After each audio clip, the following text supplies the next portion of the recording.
Thanks for listening to our podcast, unMetered. As a member-owned, not-for-profit electric cooperative, our focus is on providing affordable, reliable, safe electricity and outstanding member service. One way that we're doing that is by providing more avenues of communication to you, our member. Through the podcast, we hope that you will be able to find some helpful hints, tips, and things to help you conserve energy, as well as some informational pieces that will help you understand what it means to be a member.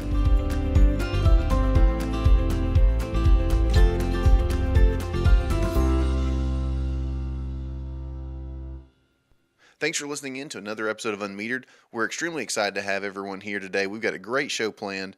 We're actually going to be talking with Chip Pinion over in Systems Control, and we're also going to be having a conversation with Talley Floyd. Now, we were able to catch up with them this past week, and so we've got those interviews lined up for you guys to see those. But before we get into that, of course, we always want to remind people about Sharing Change. Sharing Change is a fantastic program where you can actually round up your your bill to the nearest dollar, and that extra rounded up change is going to go to organizations that are in your area. So again, if you're not participating in Sharing Change, please do that. The easiest way you can do that is by going to sharingchange.org. You can sign up. It takes literally 5 minutes to do. You can also call 877-777-9020. And, of course, you can also sign up by stopping at one of the local area offices. And don't forget outages. While October is usually a very busy month for outages, that doesn't mean that they stop. And so, again, if you have an outage, of course, report that outage by calling 877-777-9111. And you can also do it through the MyMTMC app, which you can download through iTunes. You can download it on Google Play. You can also do it on our website at mtemc.com. And if you've got your MyMTMC account set up, you'll be able to go through the web portal. So there's a lot of ways that you can report those outages, and we're actually going to be talking about outages starting with Chip Pinion. So here's my interview with him. Take a listen, and I hope you enjoy it. Well, thanks for being here, Chip. Extremely excited to have you here, as we are always excited when our members show up. We're also excited when other employees are able to come in here and kind of tell us a little bit about what they do. Just briefly, kind of tell us what is your role here at Middle Tennessee Electric, and kind of tell me a little bit about what all that entails. Thank you, Adam. I appreciate you having me here today. I'm over our systems control room. My actual title is systems control supervisor. My responsibilities fall more into the reliability aspect of our mission statement. Our 24/7, 365 systems control room is available for members to call in at any time to report an outage. And that's as simplistic as it really gets but definitely our operators who are here to meet the needs of the members, they do more than that, and it expands from a lot of things that our members do not see. It's not as simple as just calling in, saying my power's out, and boom, we throw a switch and we get it back on. Right. Yeah, exactly. Once we get the information in about an outage, we take it and we go through a system of checks and balances to make sure that we get the most up-to-date information in order to either try to help rectify the situation with the member on the phone before we roll a truck, or once we go through those set of steps, we roll a truck, and then we're able to give our linemen the best information possible in order when they get there, they're as prepared as they can be to restore the member's power as quick as possible. Yeah, and that's we talk a lot about outages here on the podcast because, again, that's one of the big things that we run into from the members kind of perspective. They always see linemen, they always see all these different types of things. Last week we were talking a little bit about what the purpose of this particular series of podcasts is, which is to highlight those areas that are maybe not as in the public eye as say your linemen are, but they're no less important than those things because, again, you guys are telling them kind of where to go and what they should at least kind of expect when they get there from what your systems are showing. Exactly right. The operators in the control room are an extension of our linemen. Mm-hmm. We work hand in hand. Without them, we can't be successful, and vice versa. So our relationship with them, runs very deep. We work with them every single day in some form or fashion, whether it be outages, whether it be construction side of things, just making sure while they're working on the lines, performing maintenance or responding to outages, they're doing it in this safest manner possible. You're right. Sometimes the operators that are here are, not in that public eye as much as our linemen. But these guys take their job very seriously. These guys are here to ultimately respond to the members and to the linemen, and making sure everybody goes home at night is what it comes down to, especially from the lineman's aspect of it. We want everybody to be safe, but we want our members safe. Well, and you're talking about safety and those types of things as well with these guys. I mean, how many guys do you guys have in currently as controllers? Today we have 8 system control operators. We have recently hired a few more that some have begun to start, and some that will be starting in the next several weeks. Again, we take pride in wanting to provide that highest level of service as we possibly can. And, in order to do that, we need to have people that are trained, that continuously are able to be trained. Right. So we got to have the personnel to be able to do that. And we're very fortunate within our organization to be able to hire those people and to bring them in and to just add a lot more flexibility to continue to meet the needs of the future. I mean, we're very technology driven inside systems control, and it's not getting any less. Right. I mean, the wave of the future will continue to be more and more technology. So, taking and using that to our advantage, but at the same time, even inside that control room, the personal one-on-one contacts with the members or with our linemen are still some of the most important things that we do. And we don't want to lose touch and let technology take that away, because of our ultimate mission here at Middle Tennessee Electric, to serve the members and have that one-on-one contact with them. Well, and so the system control, those guys are the ones that are assisting, as you were talking about earlier, safety being a huge priority with these guys. They're the ones that are assisting with making sure switches go right, and if there's a power outage somewhere, being able to possibly backfeed or something like that. There's a lot of things that are not necessarily what a lineman handles. Linemen are much more of a hands-on with that type of equipment. Y'all's is a little more, as you said earlier, technological, and having to learn constantly the new pieces that are coming in all the time. Yeah, and where that ultimately goes hand in hand is we're able to see what comes in on our screens, and we're able to put together what we think are the necessary steps in order to get as many members back on. In the situation you got a broke pole and you got lines down, our first line is to see what we can do to get as many members back on first. And then, while we're doing that, try to begin to start to work the problem. But we want to ultimately try to get as many as we can back on. We can only see what we can see inside that room. Right. That's where the extension of us is with our linemen, because there are some things we may look and see looks great on paper to implement, but until they get out there on site to physically see what we've got, it may not be the best way, strictly from a safety perspective, or some other things that are going on that we're just not able to see because we're behind that room. That's why it's so important that we have that strong communication between our linemen and our control center or system control operators, so that we don't put anybody in harm's way. Sure. And speaking of communication, I mean, there's the newest kind of tool that even members have to speak directly to you guys about outages, being our MyMTMC app and the web portal and things like that. Have you seen a pretty good response from members using that tool? Yeah, we have. We've seen a lot of members that have already begun to use the MyMTC app in order to submit outages, and we're able to see that, and that's always important to us to see where those calls come from in order to know how to respond back to that member, because we want to give them something to know, at least we've got your information, we're accessing it, we've got crews en route, things of that nature. We still get several phone calls. That's just the nature of people. They think the lights out. Hey, I'm gonna pick up my phone and call in.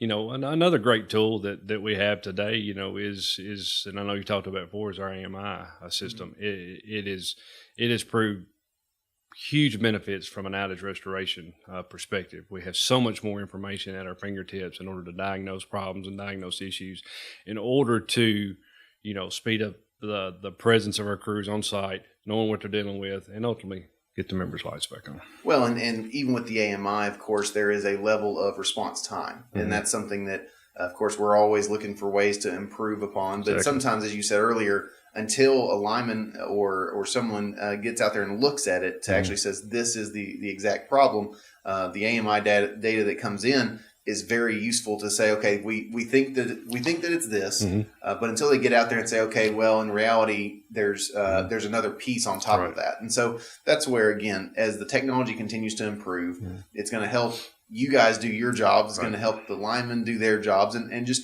in general, this most recent system overhaul that we've had is just helping the entire cooperative provide a better level of service to the members that are out there. Exactly right. And that's, we all identified early that there were some areas that we were lacking in from a member relationship perspective, the app and the portal and things of that nature. So yes, we have been able to bring a lot more to our members than we ever have before. From a control perspective, the data is the key. As long as we can continue to feed the system, our OMS system, with good data, it makes everybody's life a whole lot better from the start of the outage to the end of the outage. So the technology is really a key component of systems control and will be on into the future. Well, Chip, I appreciate you coming out here, talking with us, taking a few minutes to come over to the studio here and talk with us a little bit. We're actually going to be talking with Talley Floyd here in a little bit about vegetation management and kind of how that plays a part into the overall service. And from your perspective on that, just as we kind of wrap up here, how valuable is vegetation management services that we offer and provide to the reliability of our system? I tell you what, that is one of the things that the foresight of some of our previous administration to really drive to have a right-of-way as good as we have it today has turned our numbers from an outage perspective completely around. Used to, the majority of our outages were tree-related. I think over the last 2 years, they've been some of the least. And that's a complete tribute to our vegetation management group and the right of way that we have. And it is something that we may take for granted sometimes, but we would not be as successful and reliable here at MTMC from an outage perspective if it wasn't for our vegetation management, our right of way program. So from my world and from my perspective and from systems control, we're very appreciative of the right of way that we have. So definitely couldn't imagine having it any other way. So look forward to hearing what Talley has to say and what he can share with the members. Well, and again, like I said, this month we're talking about the cooperative month and everything. So again, this conversation that I'm looking forward to getting Josh in here again, and we'll probably have to bring you back because we'd love to ask some more questions about systems control and get a little more deeper into kind of what that entails, and maybe even be able to do a few behind the scenes look, if you will, at that. So Chip, thanks again for coming out and talking with us, and we hope that you have a great rest of the day. Adam, thank you very much. And I would really, really look forward to expanding this conversation with that, and especially, showing our members, what goes on behind the scenes from within inside our control room, because it's very fascinating what these guys do day in and day out. And again, they're the between them and the linemen, they're the unsung heroes in making sure that our system is reliable as possible. So yes, I look forward to that. And again, thank you so much for today. Appreciate it. Again, it was great to have Chip Pinion in here to talk, to kind of have a conversation about what his team does, about the great work that they do, and the role that they play in reliability. In fact, because those guys are working hard, and they're really a fantastic group to be around. So hopefully we'll have an opportunity to have them, bring in some of those actual controllers in here to kind of have a conversation with the ins and outs of what they do, and to give a little more insight behind the actual job itself. But next up, we actually have Talley Floyd. So as we've been going through, and we'll continue to go through this month, we're talking about the different areas. Well, the next area we want to talk about is tree and vegetation management. Tree and vegetation management is probably one of the second most public faces that we've got out there. Of course, our linemen are pretty well known, along with our member support specialists, but a lot of times you'll see either our team or some of our contractors working on the sides of the roads, making sure that those right of ways are cleared back to improve the reliability of our system. And you'll actually hear from, in my interview with Talley, we actually talk a little bit about the reasoning behind some of that, kind of how that works. And again, Talley is a fantastic guy here at Middle Tennessee Electric, and it was just a pleasure to speak with him about his particular role. So stay tuned, and we'll continue our conversation with Talley Floyd. Well, I'm here with Talley Floyd. Extremely excited, of course, to have him here with us in studio. You just heard from Chip Pinion about the systems control and the importance that particular role plays into the cooperative. Talley Floyd also has a very important role. I mean, we're going through highlighting these different areas. Talley, tell us what is your position and kind of who do you kind of manage? Okay, so my position is I'm the Vegetation Management Supervisor. I supervise a group of 5 people. So there's 6 people in our group total.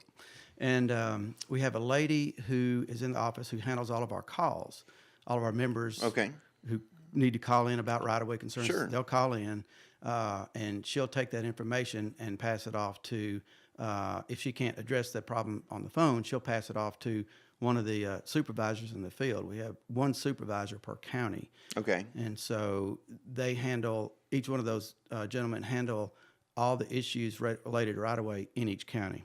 Okay, so you're kind of overseeing that department, that area of operations. You're underneath the operations area, correct? Correct. Okay, perfect. Well, it's one of those things where a lot of people don't understand, I guess, what vegetation management is. The old term, I guess, was right of way. Is that the right term that it was previously kind of referred to as? Yes. Okay. Yes. Well, the vegetation management crew, obviously, you guys are a very visual piece of it. A lot of people see the different crews that we have out and about. So you're not just, you're managing, obviously, the people here in the office, but also you've got some contractors that work for us as well, right? Right. So at any one time, we may have as many as 100 contractors working on Middle Tennessee's system. So our group of 6 is responsible for the work of all those contractors divided up in those counties. There's 6 full-time Middle Tennessee employees, and I'm one of those who are in the vegetation management group. The rest of them are contractors who we supervise. Gotcha. Now, those contractors, they're out. They're the ones that people are seeing that are trimming the trees back a little bit if they're in the right of way or anything like that. So the guys that you manage, I mean, they're not just guys out there with chainsaws, though. I mean, these guys are educated, right? Yes. They all have safety and training programs, and they understand what we call the minimum approach distance to cutting trees close to our lines. They can only approach the lines to a certain distance for safety reasons, and so they're qualified line clearance contractors, which means they understand how to work around power lines. The way I like to describe it to people is we have an intentional program. Some people wonder why we cut the type of right-of-way we cut. Well, we explain to them it's intentional, meaning there's a reason for all the different parts of what we do at different times of the year. Right. So could you kind of go into details kind of how that works? At the beginning of the year, it sounds like you do something different than toward the end of the year. Sure. So real simply, we have a few components to the program. One, we have what we call a 2-year cut, which means any yard tree, which is a tree defined as if it's mowed and trimmed around 360 degrees around the tree regularly. So like if it was a tree like in a mulch bed or some sort of planter or even just anything that you're weed eating around or something like that, is that what you're referring to there? Yes. Okay. Those yard trees as such take a certain clearance, 15 feet horizontally. We cut 15 feet horizontally from the power line and 10 feet below what we call our system neutral. Okay. So we don't cut those trees completely in half, for example, but we do a careful cut on those. And then we have a rural right-of-way, which is involved in what we call our 6-year cut. Now, those trees, that's our 20 foot on either side of the pole, what we call from ground to sky. So that's where we clear the right-of-way from the right-of-way floor or the ground completely to the sky. And it's important to do that because we can't allow tree limbs to touch the power lines. Sure. And that's our main concern, is making sure there's adequate clearance from the tree limbs to the power lines in all those scenarios. Okay. Yeah. So at the beginning of the year, you guys are. It sounds like there's a rotation. There's seasonal ways that you guys are cutting. It's something that not every year you're going to the same place and hitting it every single year. So it does sound like there is obviously some forethought into how these are being trimmed. And I guess that's because these guys are they arborists? Do they have backgrounds in not just trees, but just in general vegetation? Yes, everyone involved in our group, well, myself included, and all the gentlemen who work in the field are certified arborists, which means we understand something about trees more than maybe the average person. Sure. And we're utility arborists as well, which means we understand the importance of cutting trees a certain way around power lines so that they don't grow back into the power Right. lines. Okay. And that's important. Now, one question that a lot of people always ask is, they also see people that spray. That's also, so obviously cutting trees is important. You guys are also spraying to try to cut down on the number of trees that have to be trimmed up in the first place. Can you tell me a little bit about the safety that goes into those sprayers? Yeah, and that's a real good question, and I'm glad to be able to sort of clarify that some. So we have a spray program whereby we employ a contractor who comes in and sprays herbicide.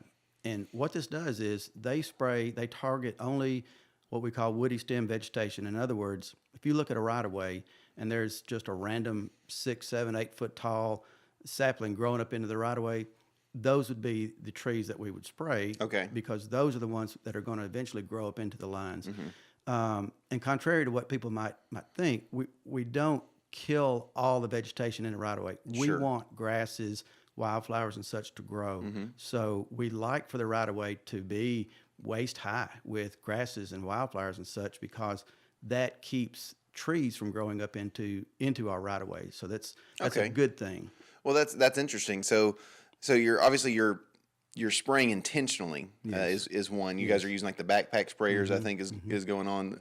We're not using the big spray trucks that are from the 30s and 40s and Right. trying to kill everything. Right. No, and that's the old days, and that technology has come such a long way. And these herbicides are what they call selective, meaning they only Okay. kill certain species. And the herbicide they use kills woody stem vegetation, and it's what we term low volume backpack sprayer. Okay. Where individuals will have a backpack sprayer, literally, and they're walking by and spraying, just targeting woody stem species. And if there's no woody stem species on a particular person's property, there's no reason to spray. So Right. no spray will be applied, which is a good thing. Okay, perfect. Yeah, I know a lot of people always ask about that, kind of what that's being used. I mean, that herbicide that you're putting out there, of course, if they're interested in knowing more about that, of course, they can always go to our website at mtmc.com /vegetation management, and they can actually find some more information out about not just the spraying, but also how you guys, the reasons why we cut, and how that affects the system. And as we kind of are wrapping up here, tell me a little bit about how, obviously, keeping the right of way cleared in such a way where it does not make contact with the lines is important. Yes. Do you guys are also kind of involved in after storms, go through, and there are if there is a power line that has been in contact with a line, or say for instance a large tree that was outside of the cut zone has fallen down or anything like that. Tell me a little bit about how you guys are also involved with kind of restoration efforts from not just a lineman. Obviously linemen are the ones who are putting the power lines back up, but you guys are the ones that are helping clear the way for them to do that. Right. Usually, after a storm, we'll work hand in hand with the line crews to clear the rights of way. What we'll do is our contract personnel will come in and cut the right of way. They'll cut trees off of power lines, out from around power lines, such that the crews can build the lines back. Right. Okay. Well, good. Like I said, so it does sound like it's a kind of a conjoined effort when it comes to power outages, where everybody's pitching in. Everyone's got a role to do. Yes. And obviously linemen are the ones that we see the most. Probably second most would be our vegetation management crews and the contractors that we use there. So again, we were very thankful that Talley was able to come in here and talk with us a little bit. I know there's some more questions to ask, but of course we're running out of time today for that. But I think it's definitely worth digging into further. And it may be a situation where we get some of your vegetation management specialists to come in and talk a little bit about, some of the things that they see and some of the ways that members can actually help us out, as a cooperative, help us out from preventing things from growing in the right of way, where maybe you guys don't even have to come out there at all, but to just make sure that it's clear. Right. We'd love to do that. We're really passionate in our group about, number one, ensuring reliability. That's our charge, is to help ensure reliability. And the other side is educating our members. We're very passionate about educating our members and explaining to them what we do and why we do it, and that it's not random. Everything we do is intentional, and there's a schedule for everything we do and a reason for it. And we love to explain to our members to help them understand that we are working to help them, to help keep the lights on and to help them in that process. Well, Talley, thanks again for being here, and sure. Like I said, we'll have to get you back in here soon again. We've today is actually our 1 year. Our 51st podcast, but we've actually been doing this for a full year. So very excited that you were able to come in and get in under that year mark. Sure, yeah. And so we'll have you again in the coming year for sure. Happy to be here. Awesome. Thanks, Talley. Sure. It was a lot of fun talking to Talley Floyd again. There's a lot of content that could be talked about vegetation management, about, the how and why some of this, the trees are trimmed a certain way, about why we need to spray certain types of bark stem plants, I guess, as he called it. There's a lot more conversations that can be had there about that, and so we're hoping to be able to get the vegetation management specialists in here to talk to that and to talk about some of the reasoning and the purpose behind a lot of the management that we do along our right of ways, and that's just something that I think members are going to really enjoy to hear about, and they're going to be able to ask some questions and things like that. And of course, with Chip earlier, again, his team does a phenomenal job, and we're hoping to have them back in here as well so that we can have a little bit of a longer conversation and a little bit more in depth on some of the things that they do. And again, like I said, that's going to help provide a better level of understanding, I think, for our members about what the cooperative is doing for them and the reasons why the reliability is so high here in Middle Tennessee. And that's so. Again, thanks for listening in. This month, we're going to continue next week with another conversation with some of our different areas. So next week, we're going to actually be talking with our finance department and our human resources. So again, these guys are, they do a lot of work around here, and as all areas in our cooperative do. But again, finance and HR are two places that you don't hear a lot about. And sometimes they get swept under the rug and forgotten about. But again, there's a lot of people working in the background to allow this cooperative to run smoothly.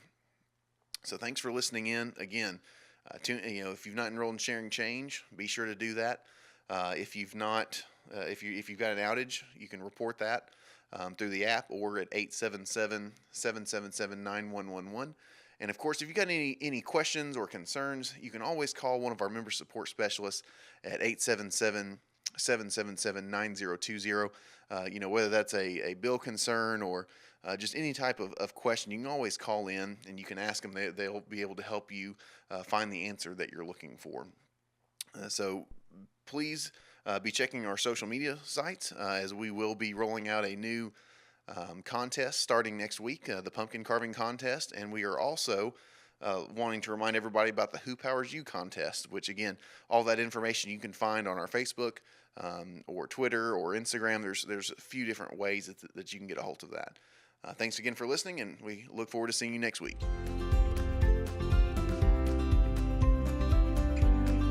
unMetered is brought to you by Middle Tennessee Electric.